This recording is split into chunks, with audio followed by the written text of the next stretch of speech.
Hello, my name is Heidi, and I want to welcome you back to this Aviation Masterclass series on supercharging your aviation marketability. This is really for anyone that wants to take the right steps and the best steps to be able to get that job and that career that you're really looking for. I have a wonderful speaker today. I first encountered her actually on LinkedIn, and she really stood out to me. I can't remember how I even found Christina, but I remember seeing one of her posts and her energy just really kind of jumped out of me and stood out for me. And it was just really infused in her whole energy and how she projects herself. And she's a job search specialist. And I thought, wow, how amazing that you can actually project that energy when you're looking for a job. And she's a real expert at this. She's worked for many Fortune 500 companies in their HR departments, and she has assessed thousands of resumes. And on the other side of the pond, we call them CVs. So she has a ton of experience. And it's really interesting because she also says that she's a bit of an introvert. And of course, we associate job searching with having to be quite an extrovert sometimes to sort of put ourselves out there. So I'm really delighted to be able to introduce Christina Parso to you today. She set up her own company called People Solutions. And Christina, welcome. Thank you so much for your time. Thanks for being here. I'm really excited to talk to you today, but because we did just have a little chat before we started filming, and you're just telling me these incredible things. So I will be asking you about those too. So first of all, certainly from an aviation perspective, we sort of focus on getting our CV right, because that is going to be kind of the first step in being noticed, in getting out there.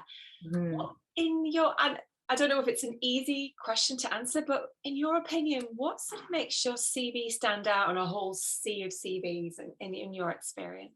And Heidi, thank you. I think first of all, thank you so much for having me. And I think that's a good question because, being on the other side and looking at, like you said, the sea of resumes that come through, it's not easy to stand out.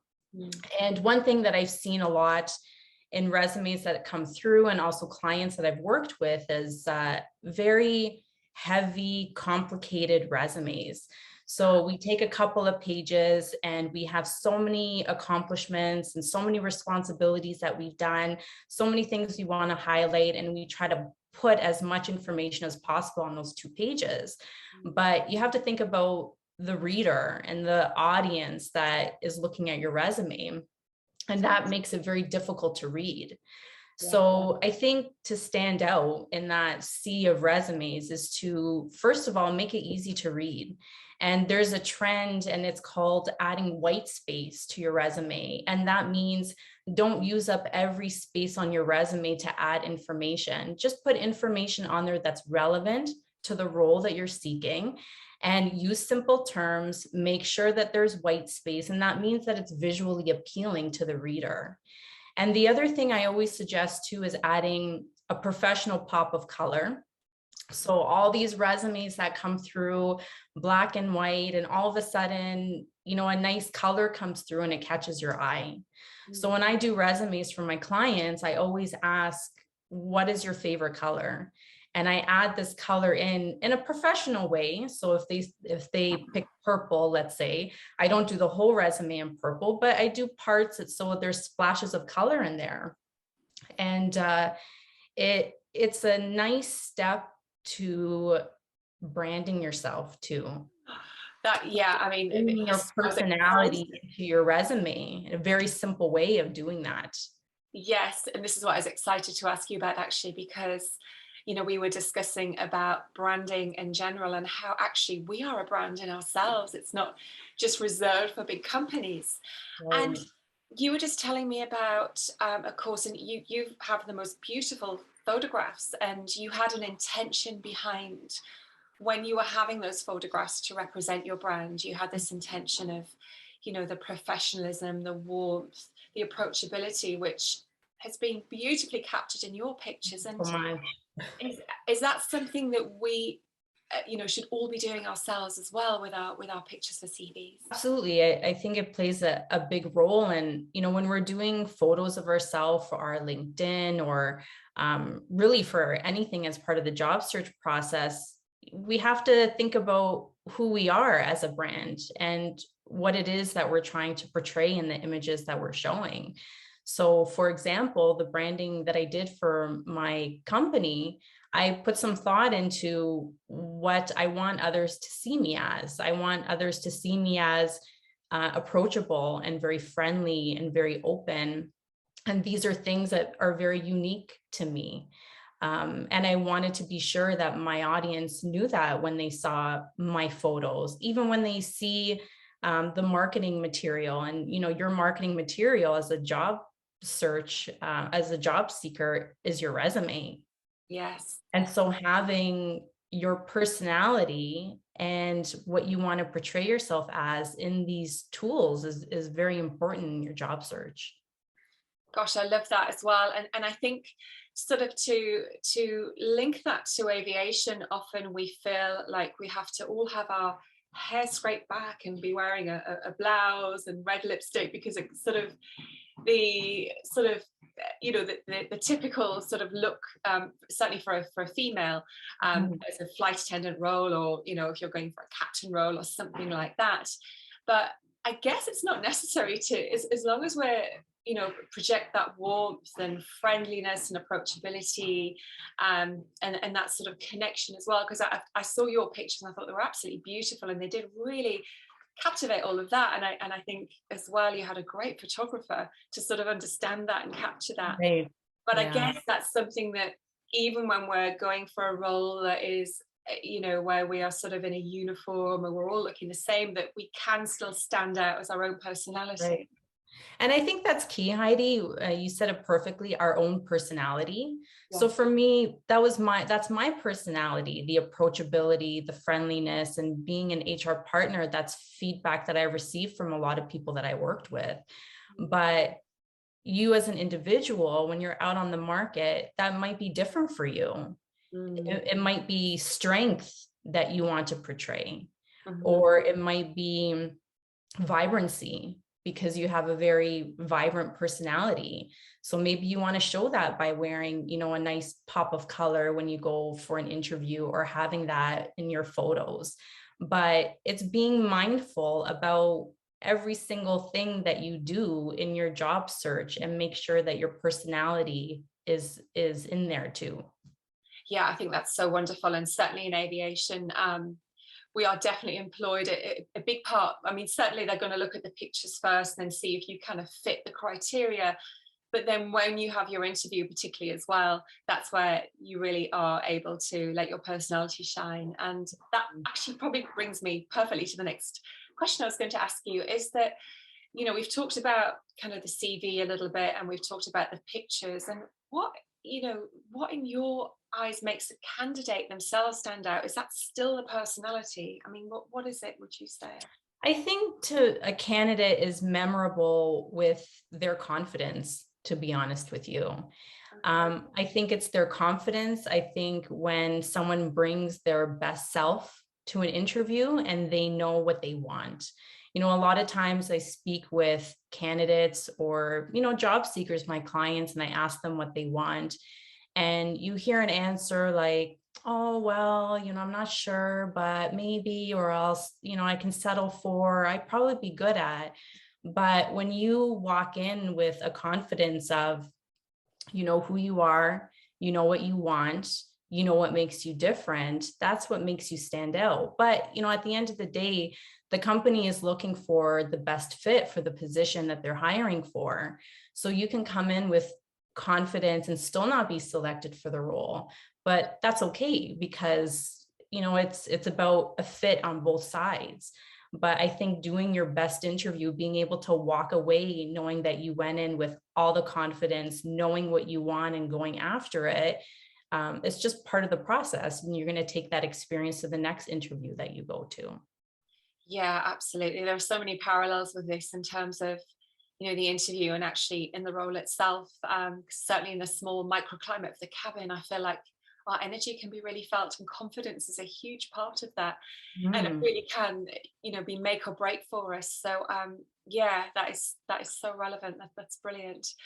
Now, so we talked about kind of the CV that we send into somebody, and Can you tell us about the power of LinkedIn and how that is in terms of our job search? So LinkedIn can be underutilized. And, I think a lot of the reason why is people view it as social media. And not everyone is comfortable with social media, even me in particular. But for LinkedIn, I see it as a tool. LinkedIn is the largest networking site on the planet. I think the last I saw, there were 800 million members. Really? And 800 million members around the world. And the statistic is amazing. And so, you think of, there's a statistic out there that says 94% of recruiters use LinkedIn to find talent. So if we're not utilizing this tool, because that's how I see it, not so much as a social media platform, I see it more as a tool for job seekers, as well as, other purposes it serves. You really need to understand how to use LinkedIn to better your job search. And if you don't, it's a very huge missed opportunity. And, there's so much information out there about how to use LinkedIn and the technical components. But from what I see with the job seekers I work with, just getting the basics right make all the difference in whether you're found on LinkedIn. Yes. And would you say that when employers receive a CV electronically, they're going to go straight to LinkedIn to sort of check? They will. Yeah. They will. Yeah. Right. And even before that process with the CV, it's important to use LinkedIn as a tool to attract people to you. Recruiters, when they're searching for talent, they're going in and they're searching for keywords or, certain titles, and using that information to build your profile is important. And having a complete profile, a lot of people think that I put a picture, add a little bit of information, and it's enough. But LinkedIn will, they're very good at telling you the rating of your profile. And the higher the rating, the more visibility you're going to have. So if you have incomplete parts of your profile, that's going to be to your disadvantage. So knowing how to use LinkedIn in that way to better your job search so that you're found will make a difference too. I didn't even know there was a rating to sort of rate your profile. So I didn't even know that existed. So that's really interesting. And that is important that is addressed and that we do complete our profiles. That's really great. It's very helpful.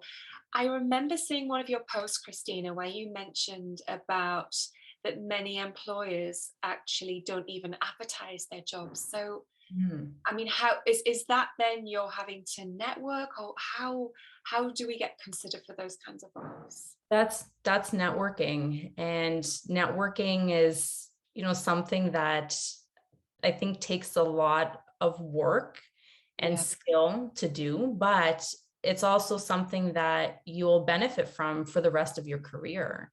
So that 80% it's through your network. And you think of, all of the roles that you've had and how many of those roles you obtained because you knew somebody, you got it through a friend. That's the power of your network. And if you have a strong network, it'll be much easier to find a job than sending your resume and hoping to hear back.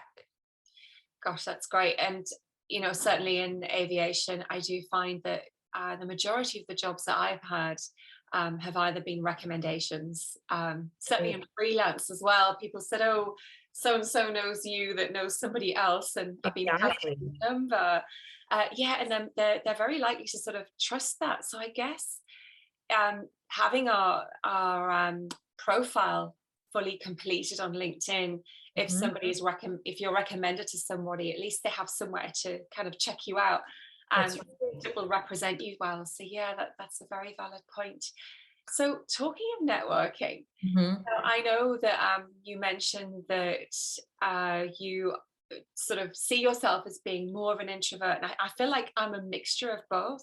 I have to be very extrovert in my job, but then I do like to be completely opposite when I'm not working. So it's kind of a real mix. So networking, generally, we're having to sort of really put ourselves out there, and I guess would feel quite comfortable if we're more on the introvert sort of perspective. So how do you advise people to sort of manage that and get around that? Is there a sort of technique or something that you recommend?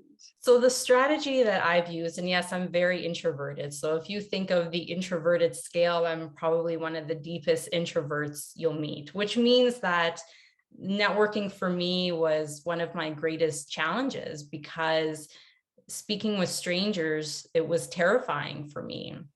And I remember going through a program and they gave me a book. It was a 200-page book on how to network. And then I looked at this and I thought, I don't know how this is going to help me, because it was just getting comfortable talking to people was the biggest issue, right? Not to mention all the other things you have to think about that this book was telling me.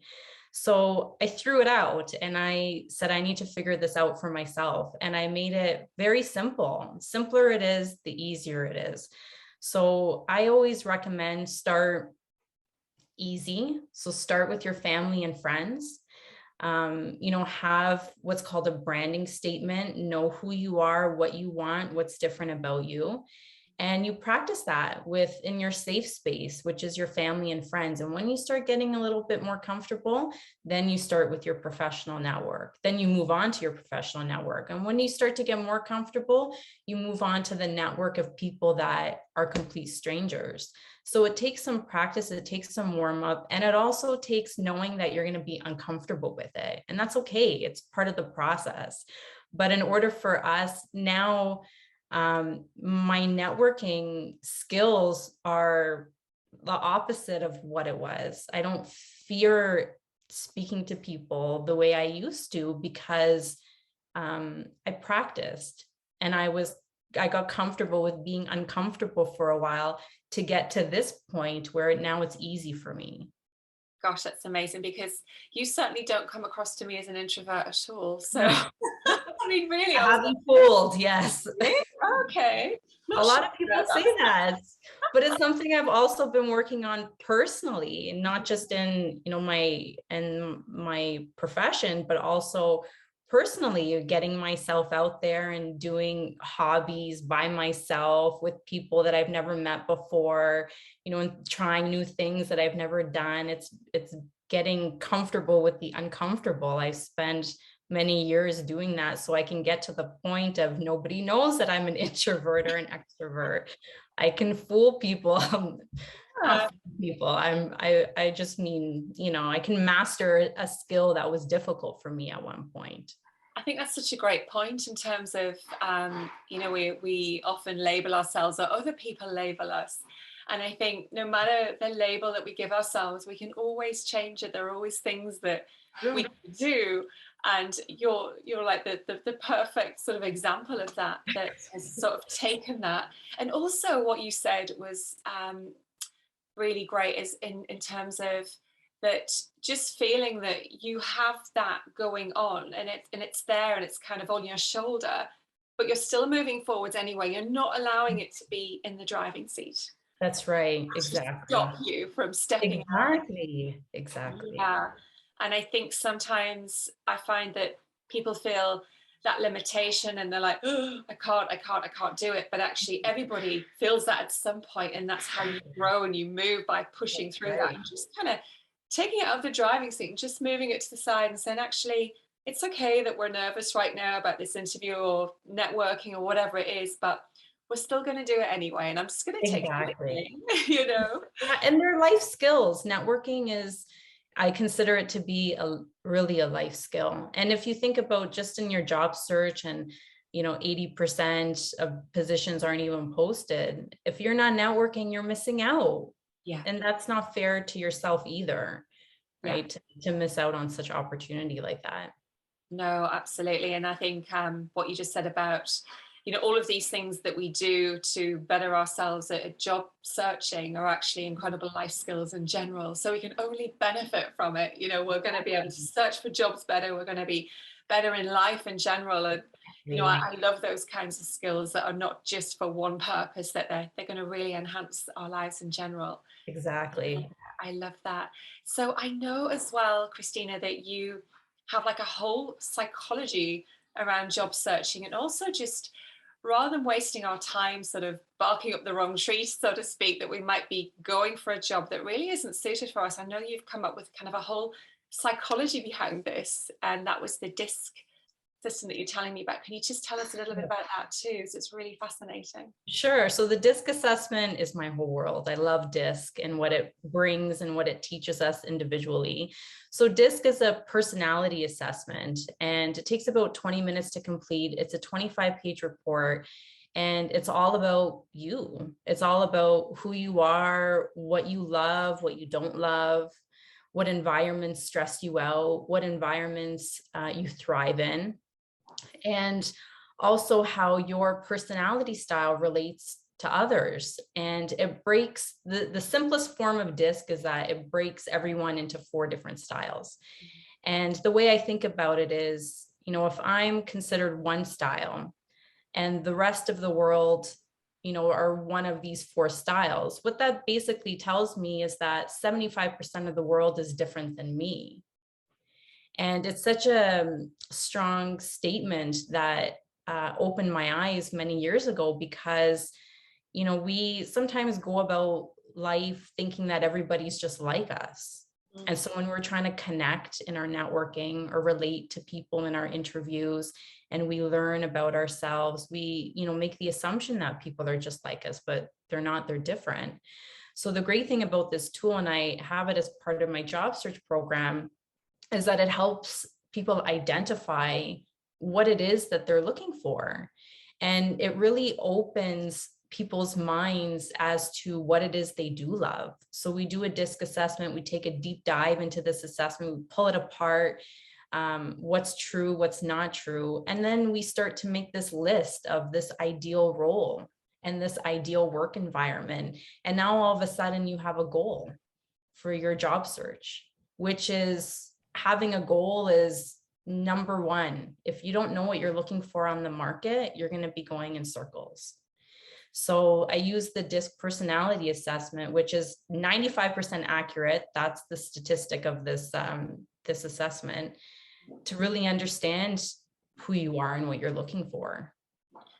Gosh, that's amazing. And it's going to save years of wasted time going for the wrong things. And also, that is a huge confidence booster, because I know that from myself in the past, before I was in aviation and in between, I was doing various other jobs and just thinking, I'm just not good at this stuff. And I'm obviously not good as a person, but it was me sort of, as a fish, we have the most wonderful skills of swimming the ocean, but it was like, I was a fish trying to climb a tree. Of course I was going to be rubbish, right. Exactly. And I feel like, having that kind of background as to, okay, we know what we're going to fit with, and then that is actually going to help us to excel, it's going to help us to thrive, and also it's going to boost our confidence because we're in the right zone and we're moving forward. Exactly. And I remember when you were telling about this, that's such a valuable tool to have, because especially, we found ourselves in times where many aviation workers, lost their jobs during the pandemic, and were forced to think, gosh, I'm going to have to do something else. And when they've only done aviation forever, right, it's like, what do I do? And then, and especially as well, not knowing what to do. And I feel like, people are just thinking, okay, well, I better just do this because that's probably what I'll know how to do, because I don't know what else there is. And we're actually wasting so much potential because we don't know what else there is. We don't know what to try for. And I think having that background as to that kind of deep dive as to really understanding this is what I'm really going to align with and be able to excel in is just phenomenal. So this is amazing for anybody that's sort of changing career and doesn't want to waste years in the wrong thing and wondering why they're lacking confidence in the role they're in. It's chances are it's just not the right role. It's like the wrong relationship, the wrong marriage. It's true. I'm such a rubbish partner, but actually it might just be the wrong partner. So there are so many parallels between relationships and jobs, I feel. It's true. I agree. Yeah, Yeah. yeah, absolutely. So, and as well, Christina, I know you had a free gift for us today Yes. that people could sign up for, and can you tell us about that, please? Sure. So it's one selected audience member, which Heidi, I'm sure you'll select, to go through the DISC assessment as well as having an hour and a half coaching session with me to, Wow. like I said, pick apart that DISC assessment, start defining what it is that you're looking for. You know, you mentioned a lot of people possibly changing industries, and you know, anytime I speak with someone who's changing an industry, they always think it's impossible. They always think it's this daunting um, experience that they have to go through. And they also think that, well, because I'm changing industries, I have to take a step back, or I have to take a step back in my salary. And that's not the case. And if we define what it is that we're looking for, and we present ourselves in a way where we're showing this new industry what we've done, who we are, why we're good at this, there's no reason that someone can't change industries. The personality assessment, like you said, is really amazing at boosting that confidence and really helping people understand why they've loved jobs in the past. You know, it's something that I talk to my clients about. It's such an eye-opening experience to see, well, that's why I love that position so much, or that's why, you know, in my gut, I knew that position wasn't right for me. You really start seeing it in black and white. So for one of your lucky audience members, they'll have the opportunity to do the DISC assessment in the coaching session with me. Gosh, that's fabulous. And that is going to be so transformational for someone to have that Mhm. experience. And I'll put your details as well that anybody, so they can reach out to you if they want to organize that with you anyway.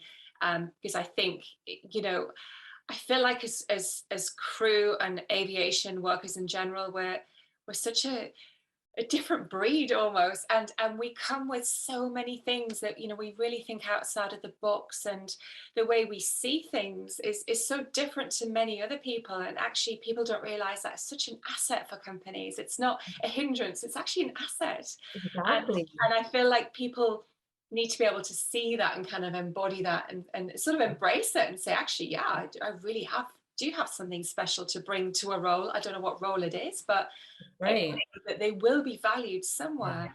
So, and then, you know, Exactly. you don't have to play small. You can actually think big and think, what can I bring and what can I really Exactly. add Yeah. to this new industry that I'm coming to? And yeah, and obviously you've worked with so many people that this is such an asset for someone to have. So yeah, there will be one lucky winner coming up soon. So that's amazing. So, Christine, you shared so many great tips with us today. Is there any one thing you'd like to leave us with? If somebody said, okay, I'll just take one action point today, what would that be? What would you say? I think I think the most important aspect to your job search is having a goal. I think that's missed a lot. And even if you're not sure what it is that you're looking for, spending the time to explore, talking to people, maybe in roles that are of interest to you, to learn more about it, whatever you need to do to define a goal. Once that goal is in place, all of your actions following is going to align to that goal. So I think that that's the most important thing when starting your job search is knowing what it is that that you want. Yes, I feel like we have a sort of a certain amount of energy allocated to us every day. And if we're at least putting that energy in one direction, it's going to help us get there True. quicker. But you're so right. It's, you know, if we're putting our energy here and then there, and it's kind of, we are just going to go around in circles. And it's, yeah, that's such a Wasted energy, like you said. visual to have to, you Yeah. know, sort of go in that one direction. But you're right, we do need to know which direction that is. So yeah, that's so helpful. Mhm. Well, thank you so Okay. much, Christina. I really You're enjoyed welcome. today, and Me it's been too. so great just to talk about this whole sort of subject holistically. Really, it's been so amazing. So thank you Me so too. Thank you for having me. That was much. great. It's my pleasure. And to thank you to everybody that's either watching or listening today. I hope you've enjoyed this as much as I have. Please do reach out to Christina if you'd like to explore looking at that. And also she will be, well, there will be a winner coming up that is going to have an amazing prize. So it's so generous of you, Christina. Thank you so much for giving that to one of our listeners. And please do tune in for the rest of the masterclass series. There are many other speakers that we're talking to that will really help you to supercharge your aviation marketability and hopefully get the job that you're looking for. Talk to you soon. Thanks so much. Bye. Thank you, Christina.